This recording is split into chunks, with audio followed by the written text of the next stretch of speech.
सरेनी विधानसभा क्षेत्र के निब ग्राम पंचायत में मंडल बैनी माधवगंज कार्यकर्ता सम्मेलन एवं सम्मान समारोह का कार्यक्रम आयोजित किया गया, जिसमें बतौर मुख्य अतिथि क्षेत्रीय भाजपा विधायक धीरेन्द्र बहादुर सिंह ने कहा कि नेता व जनता के बीच विश्वास व भरोसे का रिश्ता होना चाहिए, तभी लोकतंत्र और मजबूत होगा। विधायक ने कहा, 4 माह बाद विधानसभा चुनाव होने जा रहे हैं। देश की आजादी से लेकर अब तक सिर्फ आपके वोट लेने का कार्य किया है, पर 2017 चुनाव में सरेनी की जनता ने जो लोकतंत्र की आजादी पर वोट देकर हमें विधायक बनाया, उसका हम आपको सूद सहित वापस कर रहे हैं। आज आपके क्षेत्र में 300 करोड़ रुपए की लागत से सड़कों का जाल बिछ रहा है। उन्होंने कहा कि यदि आपके आशीर्वाद से 2022 में पुनः विधायक बने तो छोटे छोटे उद्योग लगाकर लोगों को रोजगार दिलाने का कार्य करूंगा। विधायक ने कहा, कोरोना काल में अपनी कोठियों में आराम करने वाले बहुरूपिया बनकर आपके बीच में आने लगे, उनसे सावधान रहना। इसके अलावा कार्यक्रम में विधानसभा प्रभारी विनीत शुक्ला ने सरकार की उपलब्धियों पर प्रकाश डाला। उन्होंने प्रधानों से अपील किया कि आप जनता के कार्यों के लिए सिर्फ थानों व तहसील तक ही सीमित न रहकर जनता के हितों के लिए सरकार की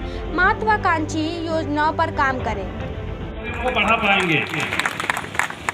आप सबको पता है कि उत्तर प्रदेश में 2017 जिस तरीके से ऐतिहासिक दिन रहा, उत्तर प्रदेश में भाजपा की सरकार 14 वर्षों के वनवास के बाद उत्तर प्रदेश में प्रचंड बहुमत के साथ आप सबके सहयोग से भारतीय जनता पार्टी की सरकार बनी और जिस तरीके से उत्तर प्रदेश की बागडोर आदरणीय योगी आदित्यनाथ जी ने संभाली और उन्होंने जो संकल्प लिया था महिलाओं और बेटियों और बच्चियों की सुरक्षा के लिए, उसको अक्षरशः पूरा करने का काम आदरणीय योगी आदित्यनाथ जी ने किया है।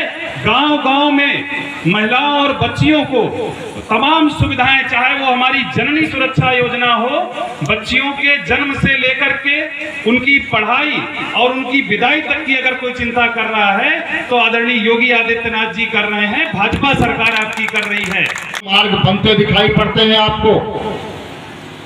आजादी के बाद से 3 मीटर की सड़क थी, जनसंख्या बढ़ गई, आबादी बढ़ गई, संसाधन बढ़ गए, मोटरसाइकिल से लोग कार पे आ गए, लोगों की पीढ़ियां बदल गई, नौजवान बूढ़े हो गए और बूढ़े स्वर्ग में चले गए, लेकिन सड़कें वैसी की वैसी ही पड़ी रही, वैसी की वैसी ही पड़ी रही।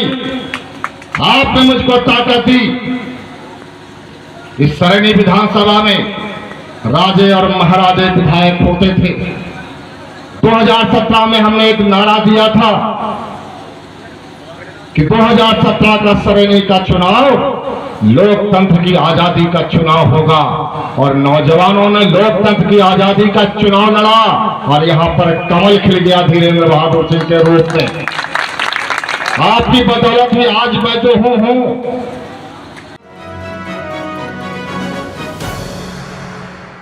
रायबरेली जनपद के सरेनी थाना क्षेत्र अंतर्गत लदाखेड़ा गांव में उस वक्त हड़कंप मच गया जब एक स्कॉर्पियो धू कर जलने लगी। दरअसल पूरा मामला रायबरेली सरेनी थाना क्षेत्र के सेमरी और सरेनी रोड लदाखेड़ा गांव के पास उस समय हड़कंप मच गया जब एक स्कॉर्पियो कार में शॉर्ट सर्किट की वजह से आग लग गई और धू कर कार जलने लगी। आपको बता दें कि सरेनी थाना क्षेत्र के निवासी अनिल कुमार अपने निजी काम से खीरो थाना क्षेत्र सेमरी चौराहा आए थे और अपना काम निपटा के अपने निजी आवास सरेनी जा रहे थे। तभी जाते समय सेमरी सरेनी रोड पर लदाखेड़ा गांव के पास गाड़ी में शॉर्ट सर्किट होने लगा, जिसे देखकर गाड़ी को सड़क के किनारे खड़ा कर दिया और देखते ही देखते स्कॉर्पियो गाड़ी में भीषण आग लग गई और गाड़ी धू कर जलने लगी।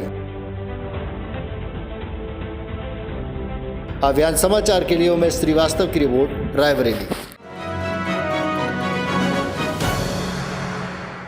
रायबरेली के लालगंज कोतवाली के गेट नंबर 2 के सामने आनापुर निवासी एक 12 वर्षीय स्कूली छात्र की सड़क हादसे में मौत हो गई। प्राप्त जानकारी के अनुसार गंगाराम बरातीलाल सरस्वती विद्या मंदिर कक्षा 6 का छात्र रौनक साहू अपने पिता मनोज साहू के साथ स्कूल पढ़ने के बाद बाइक से वापस घर जा रहा था।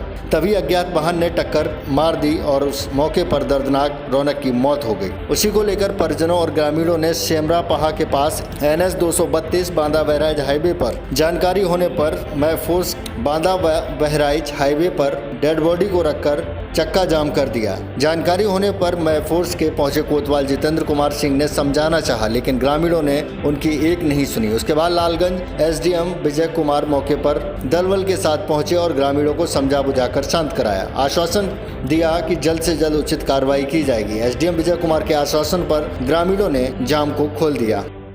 फायर करा रहे हैं और नंबर ट्रेस हो गया बता दो उसमें कार्रवाई की जा रही है। और कब तक रिजल्ट आ जाएगा? 3 दिन में रिजल्ट आ जाएगा, है ना?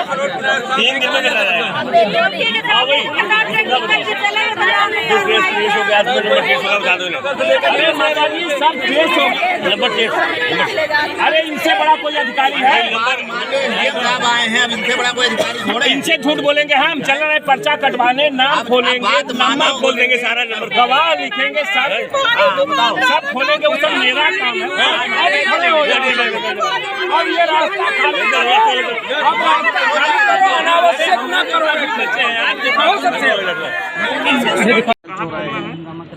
मोबाइल चोर वगैरह है। आज करीब 30-40 लोगों ने, महिलाएं भी शामिल थी। कल छात्र की डेथ हो गई थी एक वाहन से, इस संबंध में कुछ लोगों ने जाम लगाया था। उनकी मांग थी कि ये जो ट्रक है अभी सामने वाली पार्टी क्या बोल रही है निकाले जाए और जो लखनऊ मार्ग है वहाँ पर जो फ्लाईओवर बना हुआ है वहाँ से निकाले जाए। इस संबंध में हम NHAI वालों से बात कर रहे हैं और NHAI वाले से ये कहेंगे कि जल्दी से जल्दी इसको ठीक करा के इसे चालू कराया जाए। ये उन लोगों तक समझा दिया गया है और कोशिश की जाएगी कि धीरे धीरे हम लोग यहाँ से जो है वाहनों को निकलवाएं। हाँ, इसके संबंध में इंस्पेक्टर साहब द्वारा बताया गया है कि नंबर ट्रेस हो गया है, ड्राइवर ट्रेस हो गया है, उस पर जो कार्रवाई की जाएगी। अभियान समाचार के लिए उमेश श्रीवास्तव की रिपोर्ट, लालगंज रायबरेली।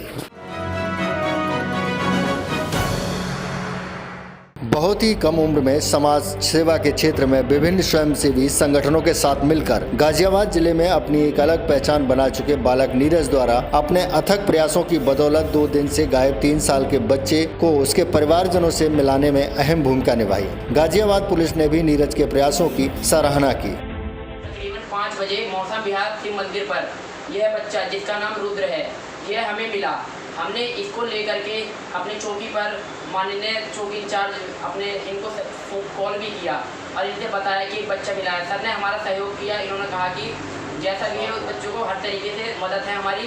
और फिर हम जो है सर की मदद से उसे लेकर के हर एरिया में घूमे और 5 बजे से लेकर हम घूम रहे थे। अब जाकर इनके माता पिता मिल गए हैं। इनके पिता का नाम दीपक है, ये पसोंडा के ही रहने वाले हैं और ये बच्चा हमें मौसम विहार में मिला था। अभियान समाचार के लिए कुलिंदर सिंह यादव की रिपोर्ट, गाजियाबाद।